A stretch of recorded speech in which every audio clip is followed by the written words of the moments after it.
Are you ready to challenge yourself and think bigger? I'm your host, Marianne Marchese, and together we'll hear the unfiltered, unscripted stories of those who've taken big risks and transformed their bold ideas into reality. Season 1 is brought to you by multi-award-winning law firm Legalite, where bold ideas thrive.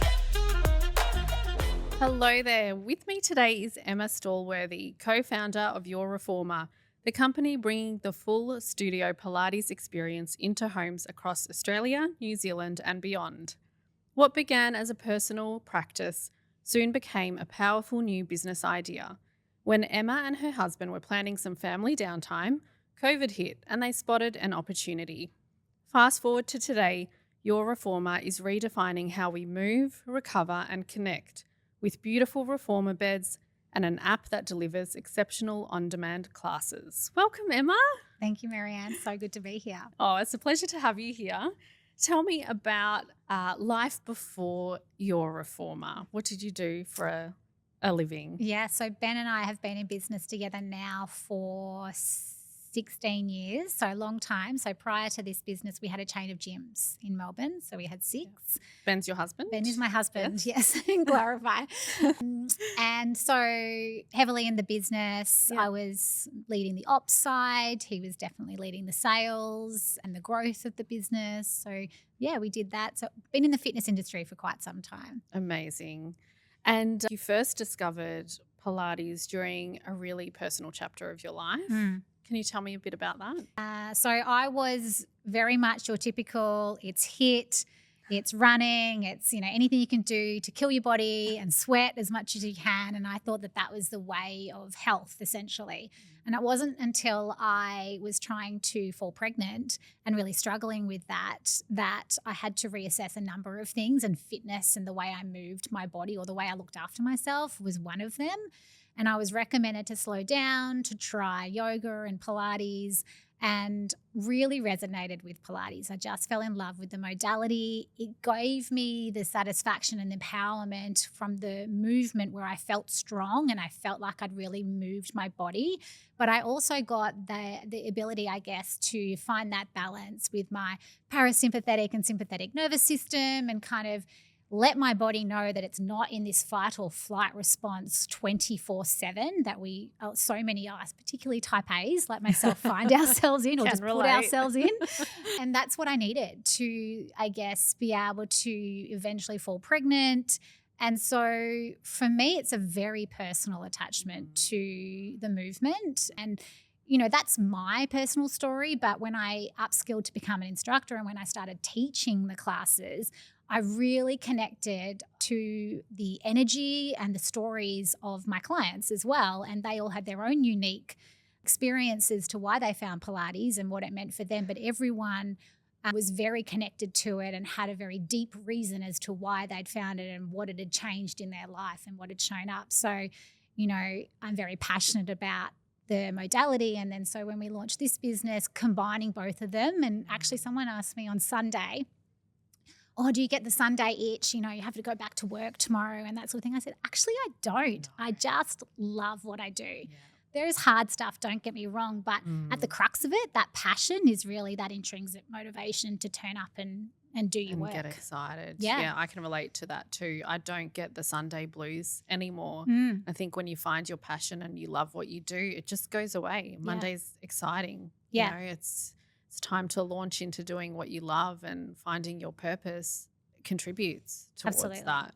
It's actually one of our core values as a business. So I talk to every single person that joins our business around passion. What are you passionate about? And I say, you don't have to necessarily be passionate about Pilates specifically. I want you to be passionate about what we're trying to achieve as a business and what you individually are doing. So we talk to it in their performance reviews. Are we still passionate about what it is that we're doing and contributing so that they are turning up naturally on a daily basis and bringing their best self to work? And if that's waning, then we need to look at, okay, well, what else are we passionate about? Is there a different role that maybe we can move you into to re-spark that? I love that so much that you have built that as a value and bring it into those performance conversations with your team. That is just so brilliant. Not many companies would do that, where they bring their values to the forefront and work on whether it's being met, and if not, why not, and what can we do to actually support our team. I think that's really great. Yeah. Thank you. So take me back to, you mentioned you were struggling with fertility, and obviously there was a lot of strain on your body with the HIIT and the high intensity training, which, you know, I don't think we talk about enough. Yeah. Fertility we don't talk about enough, but also exercise for women. Yes. Exercise is essentially designed for a male body. Yep. So what were the kind of early signs that you saw when you started practicing Pilates that you were like, this is right for my body and this is going to be really supportive for me as I go through my fertility journey? Yeah, you're right. Exercise is really designed for men, and it really hasn't, it's only been in the last sort of 20, 30 years that women have been included in scientific studies and learning around the differences between our hormones and the different stages of our life, you know, not just when you're trying to get pregnant, but menopause, when you're actually pregnant, postnatal. There's so much that happens and it's so intricate. And it's what I love about Pilates. For me, in that stage of my life, what I noticed when I changed was, I mean, firstly, my body changed from a sense of the shape of my body, and I had this newfound sense of confidence in the way I looked and how my clothes felt. And that's, I know I'm talking very aesthetic right now, but it was important to me. I was 27 years old and I cared about how I looked. I still care about how I look. But, you know, then the other thing that happened or showed up for me was actually being able to handle the stress that was going on, you know, and you've got external stresses that you can't control. You've got internal ones, obviously, that you can make changes for. But being able to kind of get through that and not fall in a heap anymore. And that's, I think, because it's such a mindful practice. So I was actually getting movement meditation, essentially. I had tried meditation, and I'm not great at being disciplined enough to sit down and do some guided meditation. It's amazing, and I feel amazing after I've done it, but I just can't commit to it on a daily basis. But I love movement and exercise, and I love how I feel afterwards. So I got both. You got that. You got like a meditative practice through exercise, through movement. Yeah. And then fast forward post having Bodhi, my first, my eldest son, I had a severe disc bulge. That was an injury, twisting in the car. You know, your body's, my core was weakened. You know, there was a lot going on, and it was debilitating for a long time. And so Pilates is really great. Everyone knows this about Pilates. It's the common, but it's so true in terms of building your core. And the experts that I've seen around treatment for my lower back pain is I would be in a much worse state. The fact that I'm still functioning and getting through and moving and doing things is credited to my commitment to Pilates. Wow. Yeah. That is very powerful. And then you sold your gyms. Yep. And then you were planning some downtime with the family. Yes. And then COVID hit. So obviously a very prime opportunity to launch your reformer, which you did. But what were some of the challenges of launching a business during COVID? Yeah, so timing of it was, we had 1 year of COVID, so we still had the gyms locked down. That's actually sort of part of how the idea evolved, was we had reformer studios in our gyms.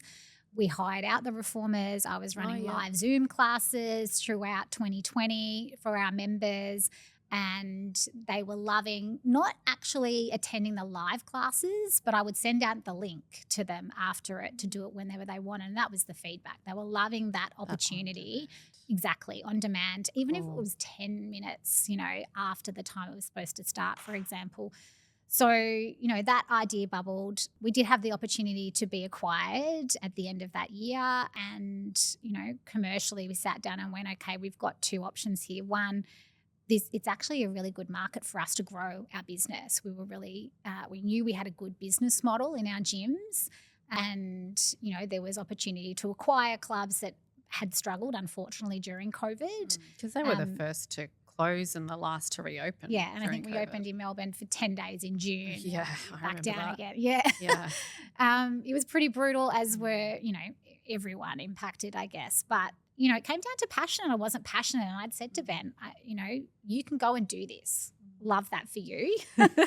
I need something different. And I think it was becoming a mom as well. And you just, you change as a person and you start to reassess, what is it that I want to do? If I'm going to leave my child and go and do work, I want to make sure it's meaningful to me and filling my cup. And it wasn't filling my cup anymore. Yeah. So we had this idea bubbling, and yes, we sold. We took a week in Hamilton Island. Not a bad place to do it. Not a bad place. And then realised that the leisure life wasn't for us. I was pregnant with my second. I was pregnant with Noah. So to give a little bit of, I guess, insight around there, Noah was naturally conceived. So, and I continued Pilates all the way through, and I 100% attribute that change and consistency to being able to fall pregnant naturally with him. Yeah. So you would think that someone would go, let's just wait until at least, we've had the baby and we've got through the newborn. But, I think we've learned a lot about ourselves, and we've only got one gear, and that's like, let's go. Let's have Isn't that funny? purpose. Because everyone assumes the dream is to build up something, sell, and then go yacht around, the Hamilton Island or wherever it is. But you also get to that downtime. You're like, but everybody else is working. Who am I going to hang out with? Yeah. I think you learn as you get older, you learn what's important to you, and having a purpose and being challenged is important to us as people. So agree. We're not necessarily driven by an end goal or a dollar figure. It's really, how are we continuing to develop as people, personally, professionally? How are we showing opportunities for our team that we're working with? That there are some of the reasons that drive us.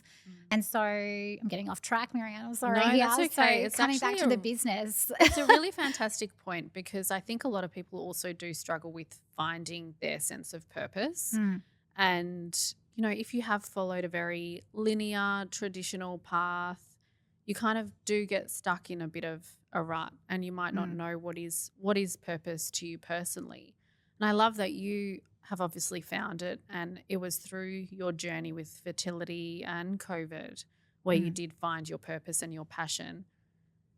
What advice would you have for other people that are struggling to find their sense of purpose? I think it's giving yourself time and space for it. So I was lucky enough. I had said to Ben, he said, well, what would you do? When we were having these conversations around, I don't think I want to do the gym thing anymore. He said, well, what would you do? And I said, I don't know, but I think I need to get out to have time to work that out.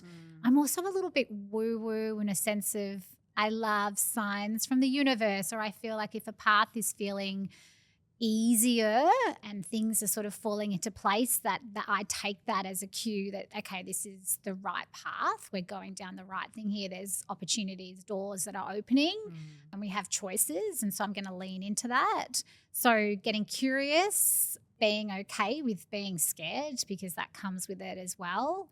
So, yeah, I think ask questions, ask people who know you. What, because I think you're right. Sometimes, especially when you're in the crux of another very busy job or life circumstances that you can't see the clarity, you don't have the clarity around, what do you think I love? What do you think want? I could do? Yeah. Ask some of your closest loved ones and see what they come up with, and whether that, starts to spark some ideas as well, and just explore that.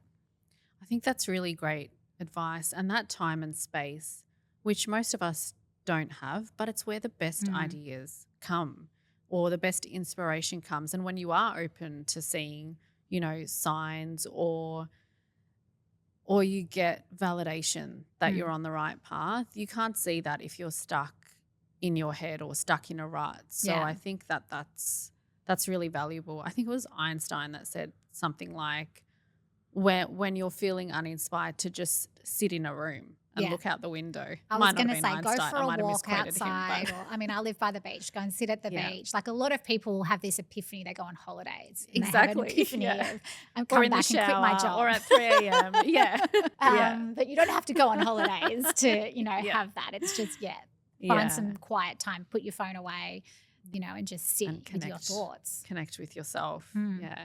And so you did that, and then you launched your reformer to target that at home workouts. and it has now evolved, which I would love to talk about. Yeah. But how is your reformer different to other at-home machines or other at-home Yeah. workouts? Yeah, I mean, I think the core customer was me.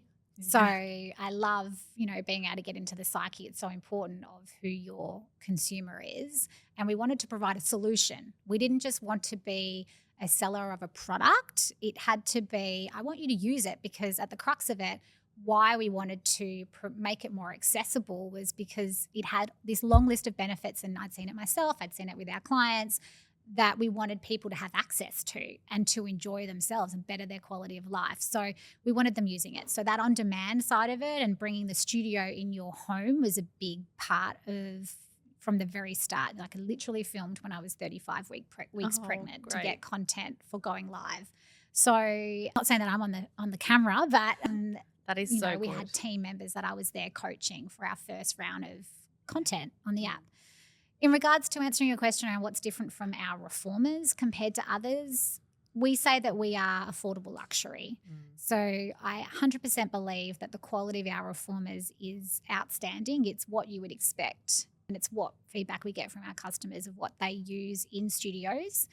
We went through a couple of manufacturers to get to the one that we have now, which is, at the top level of quality that we expect and want to put to market.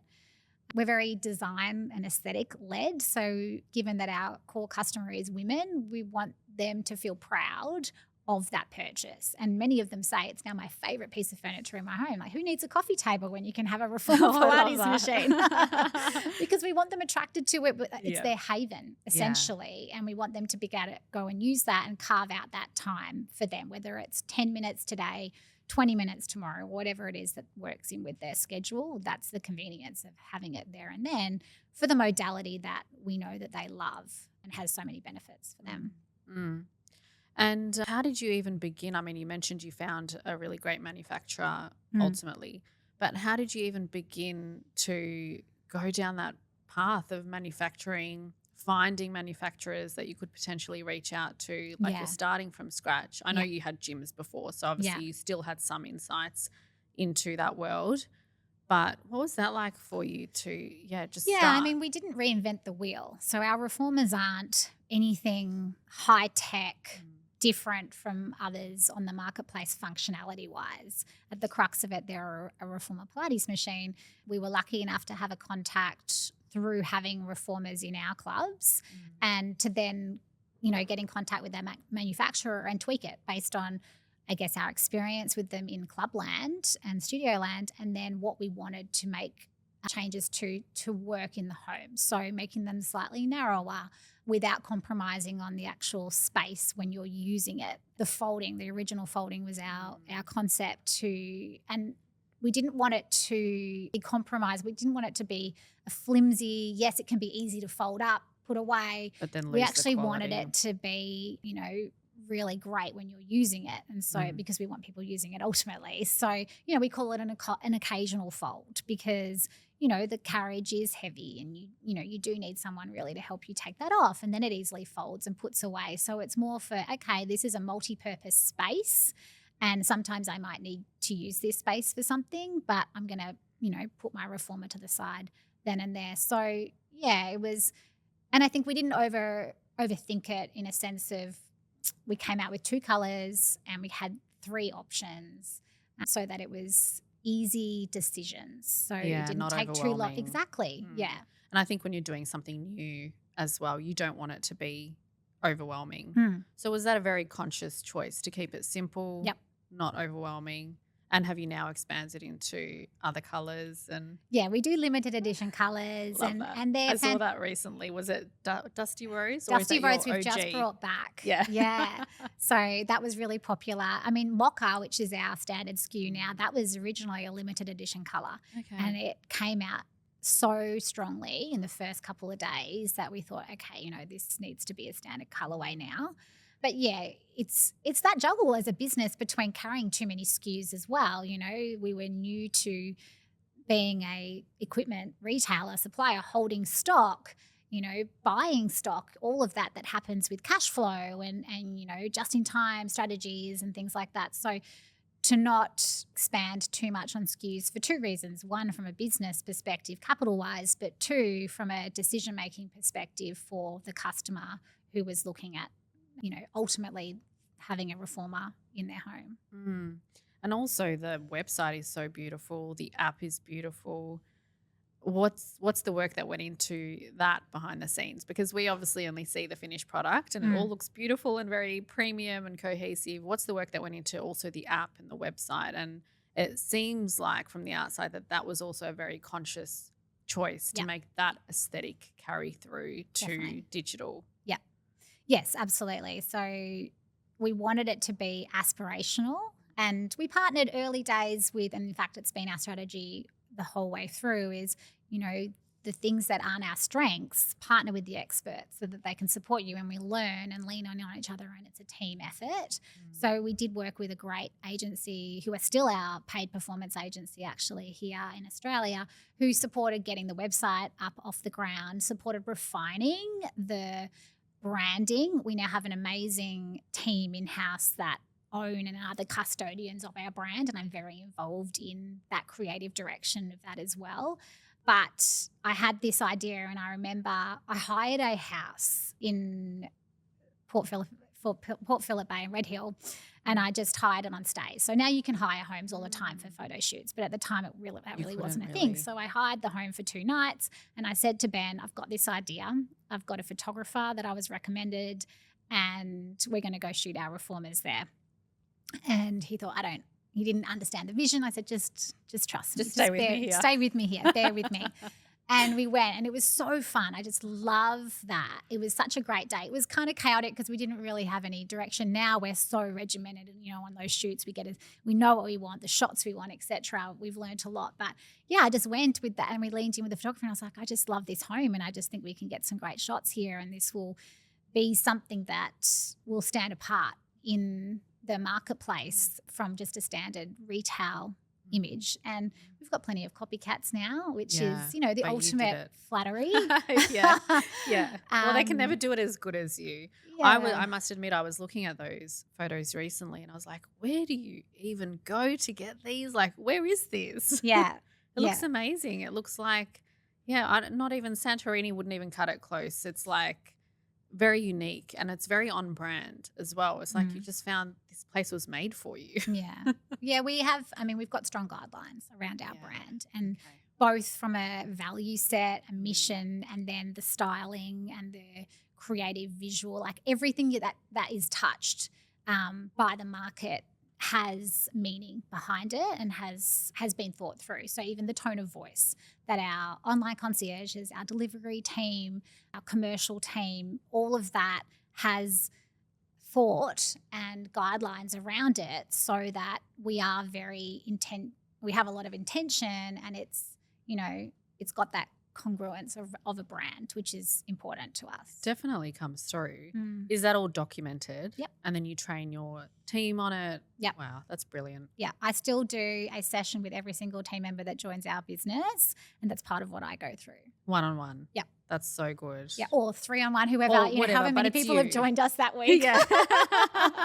But it is still you. Yes. You're taking the lead on those, which I think is also really important from a founder perspective, that it's your passion, it's your business as one of the co-founders, and you really believe in your brand guidelines, and you're the one there delivering it. I think it just hits a bit better. Yeah.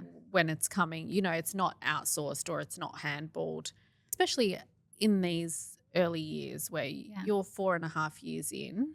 I think it's really great that you've still got that founder involvement.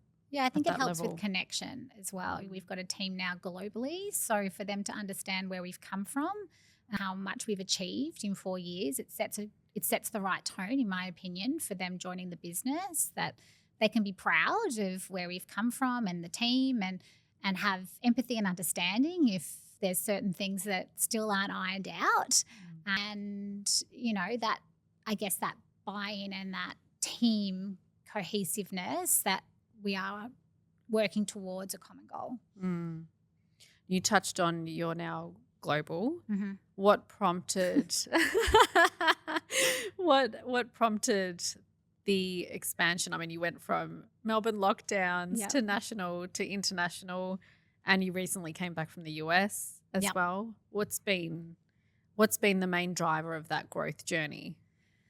I mean, I'm not going to lie, part of it's ambition. But like I said, we like a challenge. We love a challenge. And the team were ready as well for that next stage of excitement and challenge and development. And that provides more opportunities for them as well. It's also led, obviously, by industry market growth and demand. And ultimately, we're trying to make Reformer Pilates more accessible. And so to do that, it makes sense to expand geographically. So B2B for us is definitely where a lot of the growth is happening and easier for us geographically as well. So commercial use From well. a D2C side of the business, we're really, that whole service delivery model is important to us. So when we go D2C, we go all in. So we set up a hub, we have a team on the ground, they're delivering it to you. You know, we don't use we don't rely on the third party for supporting all of that. So it's a big endeavor for us as a business to go D2C in a new market, which is why we're only in Australia, New Zealand, and the US so far. But commercially, it's a lot more cost effective, obviously, to ship large products around the world. And so opening up hubs and working with different distribution partners and so forth is really opening up those options for us. And do you partner with, say, a chain of gyms, for example, where they could have your reformer in their gyms, or with commercial Pilates studios, they can have your reformer in their studios? Yeah, so definitely a lot of, the verticals that we're in, boutique studios, as you've just mentioned, gyms, absolutely, particularly with our software side of it, those solutions allow them to implement a Reformer Pilates strategy that they may not otherwise have been able to do based on their model. That opens up their, potential as well to attract a new type of customer into their gyms. Yeah, they're seeing meaningful impact on bottom line for them. It's opening up new markets, as you said, but it's improving retention. They're charging a higher yield for it. Improvement in satisfaction of members, referrals. There's so many different, great KPIs that we're getting feedback on, which is fantastic. But I think the other part of it as well is that we know how inclusive Reformer Pilates can be, and that's always been important for us in terms of the content that we put on our app. So being able to cater for pre and postnatal, for the older aging population, it's so great for them. So, and you can't always cater for everyone in a one class. It really strikes me that you've got such a beautiful balance between this commercial nous and ambition and expansion, but you're also very, very grounded, and you seem to be still very connected to your original purpose and your why. How do you stay connected to that? Kids keep you grounded, for one. I have a 7 and a 4-year-old that, I do. Ben and I often say, wow, if we didn't have the kids, we'd be, jet setting everywhere and the freedom, but they are also my purpose. And making them, my 4-year-old literally said to me yesterday as I was driving home, Mummy, I'm so proud of you. Oh, I have no baby. idea why he said that, but it struck a chord, and they become your why, or a part of it anyway. So I think they keep me grounded. My friends keep me grounded. Ben, absolutely. We keep each other grounded. I think that's the important part. We have a great relationship, very open communication, very direct. We say it how it is, nothing sugar-coated. But I think having that partner in business and in life has been a big part of what helps keep me grounded. And I think I learn a lot about myself through the fertility journey. I really do. So understanding my, weaknesses or my tendencies that I need to stay on top of to keep balanced and to enjoy the journey. Yeah, absolutely. It really does become part of your identity, I think, going through fertility. And working with your husband, I also work with my husband. How do you said you keep each other grounded and your partner's in business and in life. Do you have any kind of separation between the two things? Probably not enough. It was a bit of a loaded question because, as Yeah. I said, I do work with my husband, but tell me more. I think so. And I think that the gym, that experience really was the playground for us going into this business. If I look back at it, that really was the practice for the beast that your reformer is. And so importantly, identifying his strengths, my strengths, and then leaning into the roles that work in that. So we have very different roles in the business, which helps us not step on each other's toes or have friction. It allows us to be each other's, I guess, cheerleader as well. And then it also gives clarity to the team, of course, around who to go to for what and so forth. But separation is something we're always trying to work on. We try to keep to date nights once a month, where of course you're talking work, but then you go, okay, well now let's talk about the other kids things instead. Yeah, exactly. Or goals, like we're dreamers. So, it's Are you both dreamers? definitely. Wow. Yeah.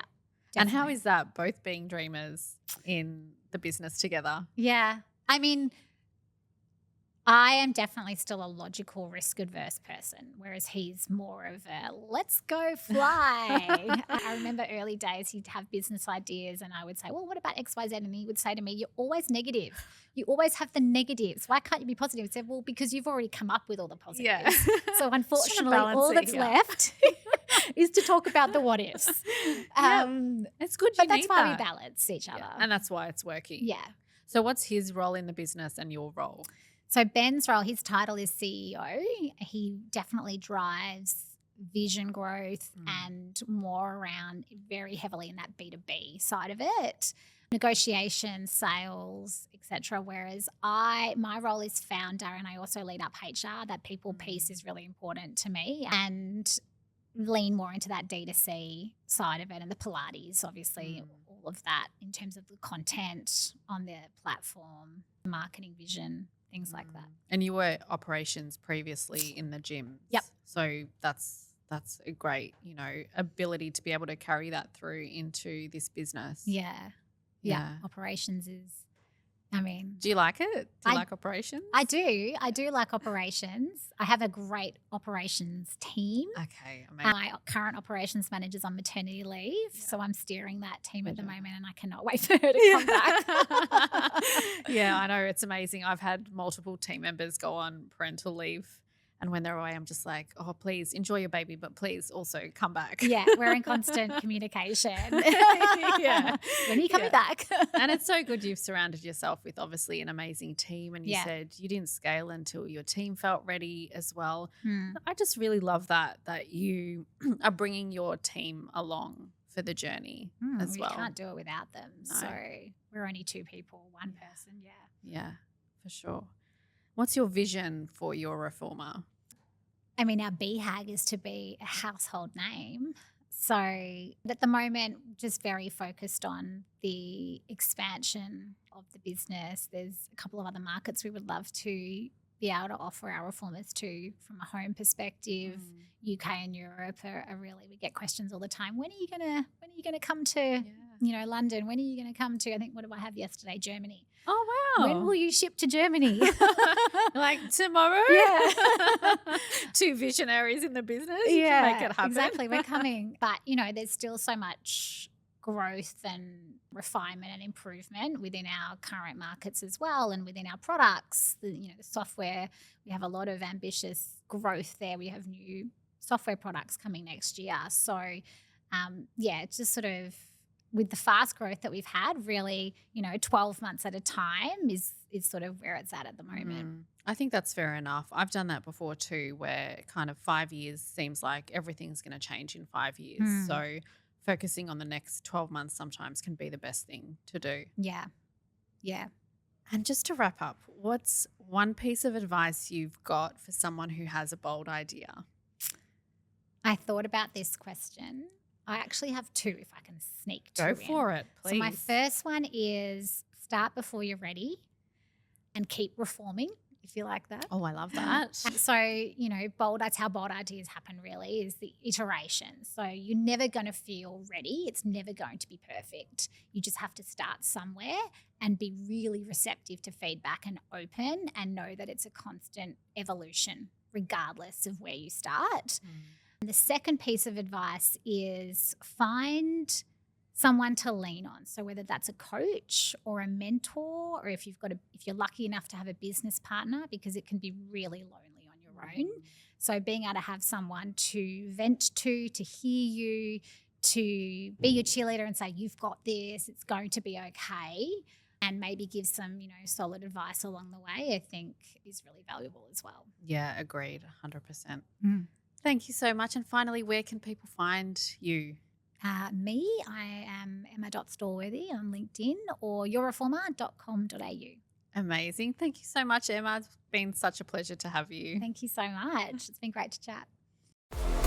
If you loved what you heard, make sure you follow the podcast so you never miss an episode. Or even better, leave us a review. And if you have a bold idea of your own, I'd love to hear from you. Check out the show notes to get in touch.